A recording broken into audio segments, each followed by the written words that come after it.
இன்னைக்கு நம்ம பார்க்க போற டாபிக் என்ன அப்படின்னு பாத்தீங்கன்னா law of conservation of linear momentum. So இதோட ஸ்டேட்மெண்ட் என்ன சொல்றாங்க அப்படின்னு பாத்தீங்கன்னா ஒரு if no external force acts on a system then linear momentum of a system conserved அப்படின்னு சொல்றாங்க. அதாவது ஒரு சிஸ்டம் மேல எந்த ஒரு ஃபோர்ஸுமே எக்ஸ்டர்னலா ஆக்ட் ஆகாத வரைக்குமே அந்த சிஸ்டத்துடைய டோட்டல் லீனியர் மொமெண்டம் கன்சர்வ்ட் அப்படின்னு சொல்றாங்க. இதை எப்படி நம்ம மேத்தமெட்டிக்கல் டூல்ல நம்ம பார்க்க போறோம் அப்படின்னு பாத்தீங்கன்னா நமக்கு நியூட்டன் செகண்ட் ஆஃப் மோஷன் படி தெரியும் F is equal to delta P by del T. அப்ப F 0, அதாவது எந்த ஒரு எக்ஸ்டர்னல் ஃபோர்ஸுமே நம்ம கொடுக்காத வரைக்கும் என்ன ஆயிரும் delta P is equal to F into delta T. F equal to 0, so 0 into delta T, del P equal to 0. அப்ப del P என்ன சொன்னா P final minus P initial is equal to 0. P initial is equal to P final, where P அப்படிங்கிறது linear momentum. அப்ப எந்த ஒரு ஃபோர்ஸ்மே ஒரு object மேல act ஆகாத வரைக்கும் அந்த சிஸ்டத்துடைய total momentum, total linear momentum conserved அப்படிங்கறத நம்ம இந்த ஈக்குவேஷன் மூலமா நம்ம தெரிஞ்சுக்கலாம். இத உங்களுக்கு பிராக்டிக்கல் அப்ளிகேஷன் நம்ம எங்க பார்க்கலாம் அப்படின்னு பாத்தீங்கன்னா in case of gun firing. பாத்தீங்கன்னா பிஃபோர் ஃபயரிங்க்கு முன்னாடி உங்களுக்கு கன்னும் புல்லட்டும் எப்படி இருக்கும், ரெஸ்ட்ல தான் இருக்கும். So before firing the total linear momentum of a system என்னவா இருக்கும், 0, எந்த சேஞ்சுமே இல்ல. இப்ப கன்னோட மொமெண்டம் P1 னு வச்சுட்டு புல்லட்டோட மொமெண்டம் P2 னு வச்சிட்டீங்கன்னா பிஃபோர் ஃபயரிங் என்ன ஆயிரும், P1 plus P2 is equal to 0 அப்படின்னு ஆயிரும். P அப்படிங்கறது மொமெண்டம் மாஸ் இன்டு வெலாசிட்டி.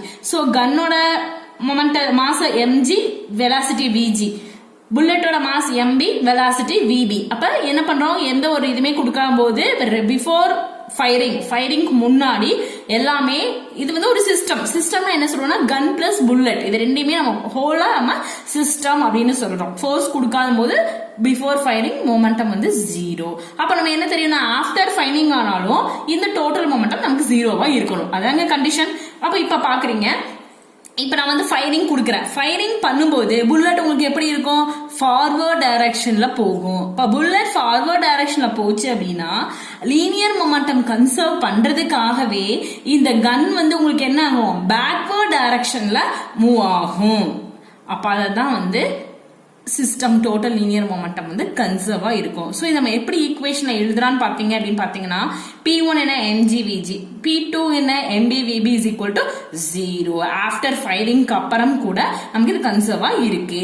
அப்ப என்ன சொல்லலாம், mgvg is equal to minus mbvb. அப்ப vg is equal to minus mbvb by mg. அப்ப இதுல நம்ம என்ன பண்ணலாம்னா எவ்வளவு வெலாசிட்டில அந்த கன் பேக்வர்ட் டைரக்ஷன்ல வந்துச்சுங்கிறது கன்னோட வெலாசிட்டி முதல் கொண்டு நம்மளால கால்குலேட் பண்ண முடியும் by using law of conservation of linear momentum. அடுத்த எக்ஸாம்பிள் எதுலன்னு பாத்தீங்கன்னா ராக்கெட் ப்ரொபல்ஷன். இப்ப இதுல எப்படி உங்களுக்கு ஒர்க் அவுட் ஆகுதுன்னு பாத்தீங்கன்னா இதை நீங்க ராக்கெட்டா எடுத்துக்கோங்க. ராக்கெட்டுக்கு உள்ள இருக்கக்கூடிய ஃபியூயல்ஸ் எல்லாம் உங்களுக்கு என்ன ஆகும், பர்ன் ஆயிட்டு தான். பர்ன் ஆகும்போது கேஸ் உங்களுக்கு என்ன ஆகும், பேக்வர்ட் டைரக்ஷன்ல ரிலீஸ் ஆகும். இப்ப கேஸ் பேக்வர்ட் டைரக்ஷன்ல ரிலீஸ் ஆகும்போது ராக்கெட் என்ன ஆகுது, உங்களுக்கு ஃபார்வர்ட் டைரக்ஷன்ல மூவ் ஆகுது. அப்ப கேஸ் பேக்வர்ட் டைரக்ஷன்ல ரிலீஸ் ஆகும்போது law of momentum, linear momentum conserve பண்றதுக்காகவே ராக்கெட் உங்களுக்கு என்ன ஆகுது, ஃபார்வர்ட் டைரக்ஷன்ல மூவ் ஆகுது. This is one of the practical application of law of conservation of linear momentum. next அதே மாதிரி தான் வாட்டர் போட்டிங்லயும் உங்களுக்கு law of conservation of linear momentum apply பண்ணுது. ஏற்கனவே நம்ம Newton's third law of motion நம்ம வாட்டர் போட்டிங் பத்தி பார்த்திருக்கோம். வாட்டர் பேக்வர்ட் டைரக்ஷன்ல மூவ் ஆகும்போது உங்களுக்கு போட் ஃபார்வர்ட் டைரக்ஷன்ல மூவ் ஆகும். இதுமே இந்த கேஸ்னால உங்களுக்கு law of linear momentum இங்கேயும் கன்சர்வ் ஆகுது அப்படின்னு சொல்ல போறோம்.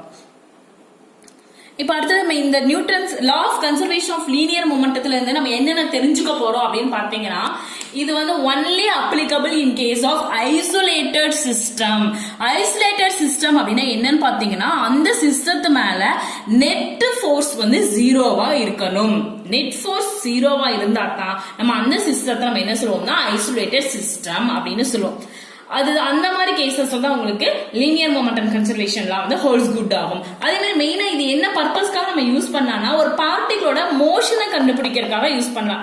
பார்ட்டிகளோட மூவ்மெண்ட் எப்படி இருக்கு அப்படிங்கிற அனலைஸ் பண்றதுக்காக நம்ம law of conservation of linear momentum use பண்ணுவோம். அதே மாதிரி நியூட்டன் செகண்ட் ஆஃப் மோஷனும் நம்ம இங்க யூஸ் பண்ணுவோம். ஆனா Newton second of motion use பண்ணா நம்ம அந்த பார்ட்டிகல் மேல தட் மீன்ஸ் அந்த சிஸ்டம் மேல என்னென்ன ஃபோர்ஸ் ஆக்ட் ஆகுது அப்படிங்கறத நம்ம கண்டுபிடிக்கணும். அப்ப பிராக்டிகல் ரியல் சிச்சுவேஷன்ல அந்த ஃபோர்ஸஸ் எல்லாம் நம்ம கால்குலேட் பண்ணது ரொம்ப டிஃபிகல்ட்டான விஷயம். சோ அதனால இந்த law of conservation of linear momentum நம்ம யூஸ் பண்ணா ஈஸியா பார்ட்டிகளுடைய மோஷனை நம்ம கால்குலேட் பண்ணிடலாம்.